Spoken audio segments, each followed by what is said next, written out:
Hello, welcome to Game 6 of the D-League Championship between BitterWurmcoil and LTaco. And the last game was really cool. Okay, we have a Naked Kingdom. We have Strong Trashing. We have no plus buy. Oh, we have Villa and we have Expand. Our draw is Stables mostly. Yep. And we have a Village. Yeah. So that's all. So what's the payload? How are we buying green cards or gaining green cards? Now when I say it like that, it kind of gives it away, but Do we need to gain green cards? I'm sorry. well, I think I want to win by buying provinces or gaining provinces. Okay, fine. So we expand stuff. Okay, what are we expanding? Well, the 5 costs that we don't need anymore. What about the 6 costs that we don't need anymore? We could also get a treasure trove or 2. Yep, I think 1 treasure trove and then expand the golds to provinces, and then you've got stables, so the troves are not nearly as terrible as they are with stables. Mm-hmm. So LTaco opens Chapel Shepherd, which is terrible. I don't know how to describe. I don't understand it at all. I don't know that it's terrible. I just have no idea why you would open those pair of cards. BitterWurmcoil opens Silver Sentinel. That makes much more sense to me. But then she gets Shepherd. So I don't know what's going on here. They have This is match point for BitterWurmcoil. They have both drawn very well for their openings.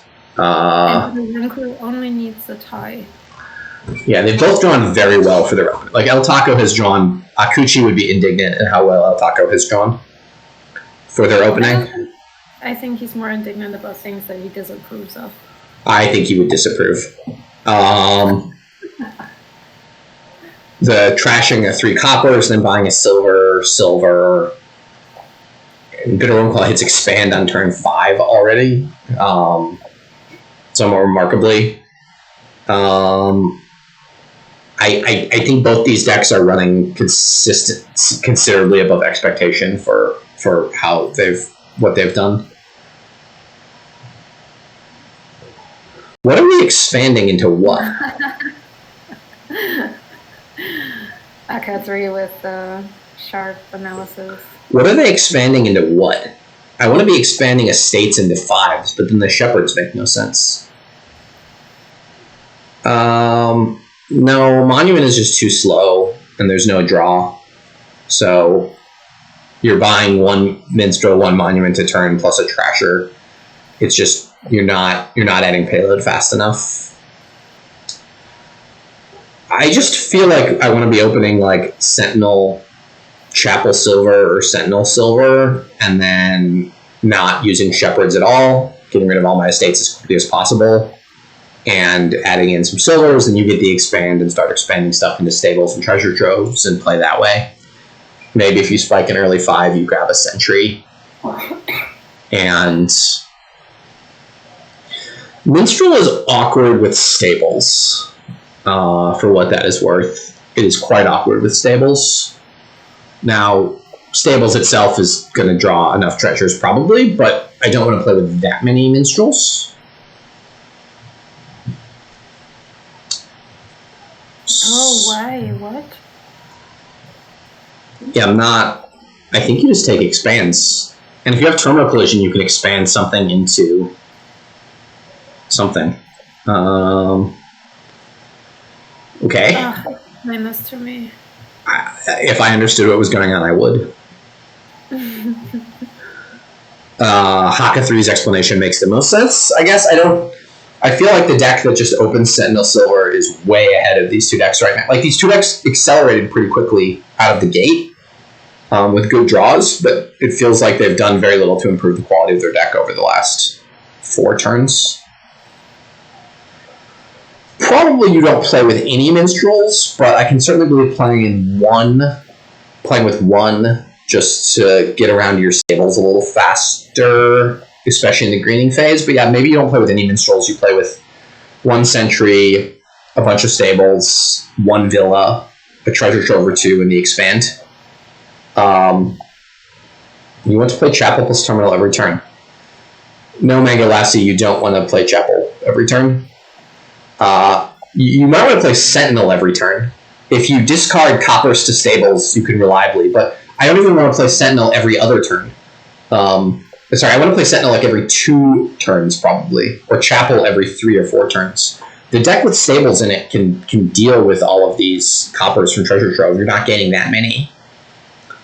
If you're having to... I guess I'll say this. If you're having to play chapel every turn to deal with the coppers from Treasure Trove, you're playing too many Treasure Troves, your deck is not working that well.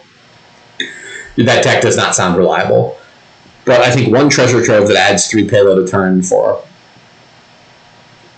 3 turns, and then you grab an expand, and you've already got some gold, so you're able to build for a while, and then once you start greening, you're able to buy province, trash gold in the province every turn, so you double province 3 turns in a row, and the game's over. I think is what I would be looking to do here. And Shepherd plays really terribly with Treasure Trove. I cannot express that enough, that Shepherd and Treasure Trove are very, very bad together. Okay, but do you think Shepherd and Treasure Trove go together well? Good question. They go together like, let's see. They go together like pandas and marathons. I see. That's how well they go together. Is that clear? Yes. Okay. I wasn't sure from before. Okay. Just making sure. Somewhat ambivalent. Treasure Trove is, every time you play it, adds 2 treasures. Shepherd's like playing in decks that have almost no treasures in them. Thank you for explaining it to me. I kind of got the idea before. Okay, I'm re-explaining it in case these players listen later. Sure. So I guess what I'll say is that the deck that plays with stables and the deck that plays with Shepherd want to look completely different.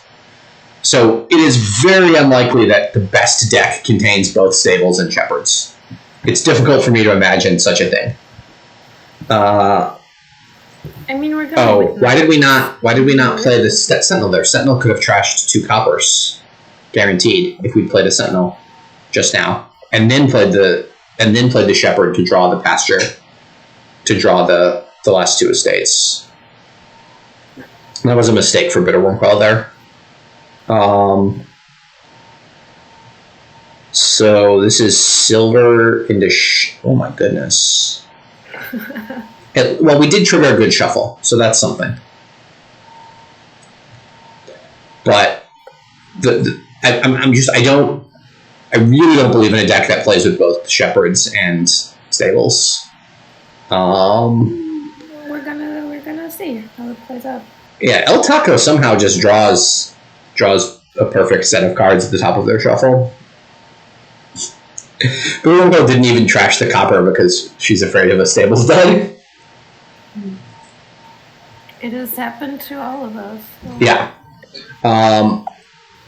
And then, yeah, I mean, Shepherd duds happen too. Shepherd duds are almost as sad as stables duds. Mm-hmm. Fun fact, stables was originally in the no terminals mix that Donald X put together. And then someone pointed out that stable is actually a terminal card, because you can play it and run out of actions for the turn. Because if you don't have any treasures in hand, it's a terminal. Yeah, so you need to add green cards here. Or stables. This is like, I'm not trying to be. I'm trying to understand what the players are doing, and I don't really understand the concept of mixing stables and shepherds here, because you either want to start with a hand with shepherds and lots of green cards, or stables and lots of treasures, and you're just asking for trouble by doing both. And you're hoping to get lucky and magically see all your treasures in one hand and all your green cards in another hand or something. That's like LTaco has stables and has now just drawn all of their traders off the top, although their shepherds are going to draw really well. I don't know. I mean, it's BitterWurmcoil has gotten to, on turn 12, gotten to 28 VP, so she's played this out fairly fast and seems to be in a pretty commanding position to win the championship. It's just not clear to me that the Sentinel Silver deck does, or Sentinel Chapel or Silver Chapel deck doesn't just get thinner faster, and then has a lot more endgame control because you're guaranteed to have the 2 golds in deck and be double provincing. You do lose 6 points from the estate stuff, and you don't have the ability to add 2-point estates in the endgame, so that's certainly something. Something to be said for the Shepherd draw.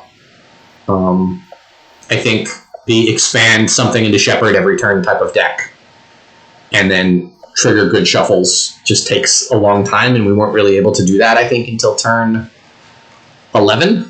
But we were able to do that in turn 11 and gain a province. So we'll see if BitterWurmcoil's deck is able to hold together. I assume for LTaco this is just by province. I don't know what else they're... I don't know why they're not trashing this copper either. So in general, like with this deck, you would like go stables, treasure trove, because that's... And then expand, because that's more... That's easier to get to than the Shepherd green stuff draw deck. Yeah, and it's less troublesome because you start with all the you plus along the way, as we saw, they both thinned down all their coppers right away, and then had to like take a couple turns buying silvers. And when I'm thinning all my estates first, I have money in my deck, the coppers, and I don't have to thin all the coppers because stables can draw through them. Villa is bad. Yeah, I mean, 1 Villa doesn't seem terrible for these big price point turns, but any more than 1 Villa seems really bad. I don't see how we're drawing the deck next turn with multiple Villas in it, but who knows? Yep. Oh, no. So when I said... No, this is Strumpet does not warrant a no. This is what happens when you mix stables and shepherds. It's really sad.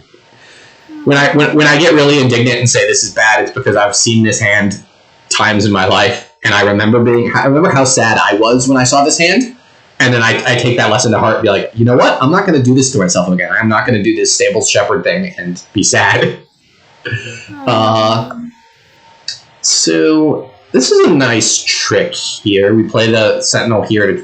I would thin these 2 coppers at this point, and now we can stables discard the silver and get a big. Except we don't. Well, okay. Take the province and guarantee a nice next turn. This is fine. Yeah. I would not be surprised if LTaco resigns there. That turn was so sad.